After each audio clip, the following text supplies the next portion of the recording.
Assalamualaikum and welcome to Mehdi's Academy. I'm your teacher Saeed गुलाम मेहदी शाह। तो आज हम BSN नर्सिंग प्रिपरेशन 2022 के हवाले से फ़िज़िक्स के कुछ इम्पोर्टेंट MCQs देखेंगे जो कि हमारे पेड ग्रुप की मॉक टेस्ट में से हमने कलेक्ट किए हैं। तो MCQs नंबर 1 है the number of base units for measuring the physical quantities according to the SI system are, यानी कि सिस्टम इंटरनेशनल के मुताबिक फ़िज़िकल क्वांटिटीज़ को मेजर करने के लिए कितने यूनिट्स हैं। तो ऑप्शन नंबर सी जो है इसमें करेक्ट होगा, 7 यूनिट्स हैं। उसके बाद क्वेश्चन नंबर 62 जो है वो है what is the full form of SI, यानी SI का फुल फॉर्म क्या है। तो इसका करेक्ट आंसर जो होगा ऑप्शन नंबर बी है, सिस्टम इंटरनेशनल जो है वो इसका फुल फॉर्म होगा। उसके बाद question number 63 distance between two cities in standard units will be measured in, यानी कि स्टैंडर्ड यूनिट्स में दो शहरों के बीच में जो डिस्टेंस है वो कैसे हम मेजर करेंगे। तो नीचे दिए हुए ऑप्शन में से ऑप्शन नंबर ए जो है वो करेक्ट है, मीटर इसका करेक्ट आंसर होगा। उसके बाद व्हाट इज़ अ वेक्टर, तो वेक्टर क्या होता है, a quantity with only magnitude, option number A इसमें करेक्ट है। क्वेश्चन नंबर 65 को देखेंगे, the vector obtained by addition of two vectors is termed as, यानी कि दो वेक्टर को ऐड करने के बाद जो हमें प्रोडक्ट हासिल होता है या वेक्टर हासिल होता है हम उसे क्या कहेंगे, तो हम उसे रिजल्टेंट वेक्टर कहेंगे। उसके अलावा अगर आपको हमारा पेड ग्रुप ज्वाइन करना है जिसकी बैच नंबर 2 जो है वो 5 जनवरी से स्टार्ट होगी, तो आप स्क्रीन पे मेरा नंबर व्हाट्सअप नंबर होगा और डिस्क्रिप्शन में भी नंबर मौजूद है, वहाँ से ले सकते हैं और हमारे पेड ग्रुप में शामिल हो सकते हैं। उसके बाद the operation which does not give you a vector as an output from two vector inputs, तो इसका क्या होगा, वो ऑपरेशन होगा option number A, dot product का।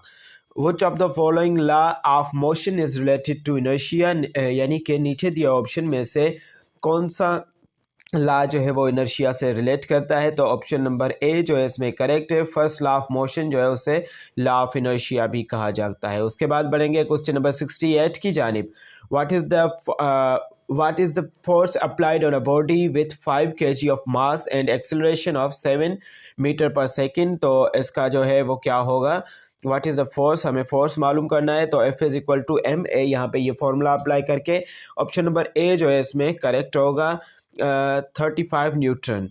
उसके बाद the unit newton is equivalent to, यानी कि न्यूटन जो यूनिट है वो किसके बराबर है। तो ऑप्शन नंबर ए इसमें करेक्ट है कि kg metre per second square इसका करेक्ट आंसर है। उसके बाद a batsman hits a ball with force 5 newton, what force does the batsman experience, यानी कि एक बैट्समैन है जो कि 5 न्यूटन के फोर्स से बॉल को हिट करता है, तो बैट जो है वो कितना फोर्स एक्सपीरियंस करेगी, तो 5 न्यूटन का फोर्स एक्सपीरियंस करेगी, ऑप्शन नंबर ए इसमें करेक्ट है।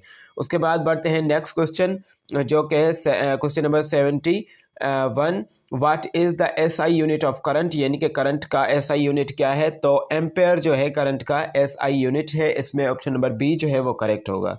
उसके बाद नेक्स्ट जो क्वेश्चन है वो है question number 72, which type of current is flowing through a circuit, यानी कि कुछ कौन से टाइप का करंट जो है वो सर्किट से फ्लो करता है। तो इलेक्ट्रॉनिक करंट जो है वो सर्किट से फ्लो करता है, ऑप्शन नंबर सी इसमें करेक्ट है।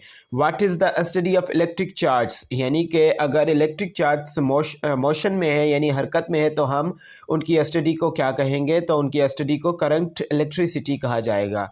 उसके बाद energy of sound waves is proportional to, यानी कि एनर्जी जो होती है साउंड वेव्स की वो प्रोपोर्शनल होती है किसके, फ्रीक्वेंसी के। उसके बाद नेक्स्ट जो क्वेश्चन है वो है question number 75, special class of waves, यानी कि waves that does not need a material medium, जिन्हें मटेरियल मीडियम की ज़रूरत नहीं होती प्रोपोगेट करने के लिए, तो वो कौन सी वेव होती हैं, वो होती है इलेक्ट्रोमैग्नेटिक वेव्स।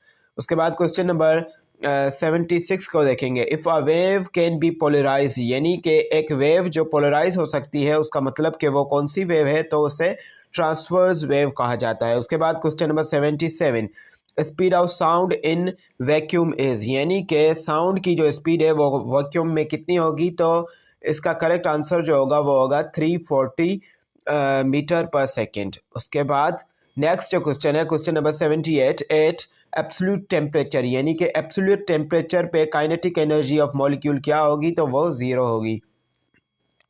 नेक्स्ट जो क्वेश्चन है वो है question number 79। Temperature is a property, यानी कि टेम्परेचर जो है वो प्रॉपर्टी है। कौन सी प्रॉपर्टी है, वो क्या डिटरमिन करता है? तो टेम्परेचर एक ऐसी प्रॉपर्टी है जो कि डायरेक्शन को मतलब के डिटरमाइन करती है heat of flow between two system, यानी दो सिस्टम्स के बीच में डायरेक्शन यानी कि हीट कौन सी तरफ फ्लो होगी, तो उससे टेम्परेचर डिटरमिन करता है। उसके बाद the Fahrenheit and the centigrade scales agree to, यानी कि फ़ारेनहाइट और सेंटीग्रेड स्केल जो है वो किस टेम्परेचर पे एग्री करती हैं, तो -40 डिग्री पे। Which one is true for internal energy, नीचे दी हुई स्टेटमेंट्स में से कौन सी जो है वो काइनेटिक इंटरनल एनर्जी के लिए ट्रू स्टेटमेंट है? तो इसका ऑप्शन नंबर ए जो है वो करेक्ट है। It is the sum of all forms of molecular energies of a system।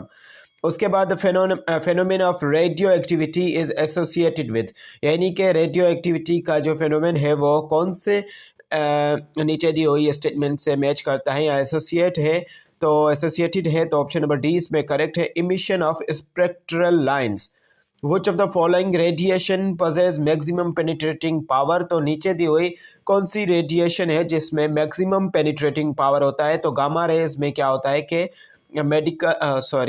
Maximum penetrating power होता है। उसके बाद question number 84, which one is not a branch of physical science, तो biology जो है इसमें फिजिकल साइंस की ब्रांच नहीं है। आ डिजिट ज़ीरो इन मेजरमेंट, यानी कि डिजिट ज़ीरो जो होता है एक मेजरमेंट में वो क्या होता है, तो मे बी सिग्निफिकेंट, वो सिग्निफिकेंट भी हो सकता है और मे नॉट बी सिग्निफिकेंट। इसके रूल्स हैं, आई थिंक वो आप रीड कर लें, तो उसके बाद जो सिग्निफिकेंट जो फिगर्स हैं उनके MCQs आप इजीली कवर कर सकते हैं। The number of significant figures in 0.0173 are, यानी कि 0.0173 में कितने नंबर ऑफ सिग्निफिकेंट हैं, तो नंबर ऑफ सिग्निफिकेंट इसमें 3 हैं। लास्ट वाले जो डिजिट बट रहे हैं 1, 7 एंड 3 वो सिग्निफिकेंट हैं। उसके बाद नेक्स्ट जो क्वेश्चन है वो है 1 light year is equal to, यानी कि लाइट ईयर, एक लाइट ईयर जो है उसकी वैल्यू क्या है, किसके बराबर है, तो 9.5 इंटू 10 रेज पावर 15 मीटर्स। उसके बाद स्ट्रेडियन इज अ यूनिट ऑफ, तो सॉलिड एंगल इसका करेक्ट आंसर होगा। उसके बाद बढ़ेंगे नेक्स्ट क्वेश्चन की जानिब जो है work done will be maximum if the angle between the force F and displacement D is, यानी कि फोर्स और डिस्प्लेसमेंट के बीच में कौन सा एंगल होना चाहिए जिसपे वर्क डन जो है हमें मैक्सिमम मिले, तो 0 डिग्री होना चाहिए, तो डिस्प्ले मैक्सिमम वर्क डन हमें मिलेगा। उसके बाद नेक्स्ट जो क्वेश्चन है जो कि लास्ट है आज के वीडियो का, आज के सेशन का, तो proton electron and neutron and alpha particles have same momentum, यानी कि प्रोटॉन इलेक्ट्रॉन और न्यूट्रॉन और अल्फा पार्टिकल्स की मोमेंटम जो होती है वो सेम होती है। Which of them have highest kinetic energy, इनमें से किसके पास जो है वो सबसे ज़्यादा हाईएस्ट काइनेटिक एनर्जी होगी, तो इलेक्ट्रॉन इसका करेक्ट आंसर है।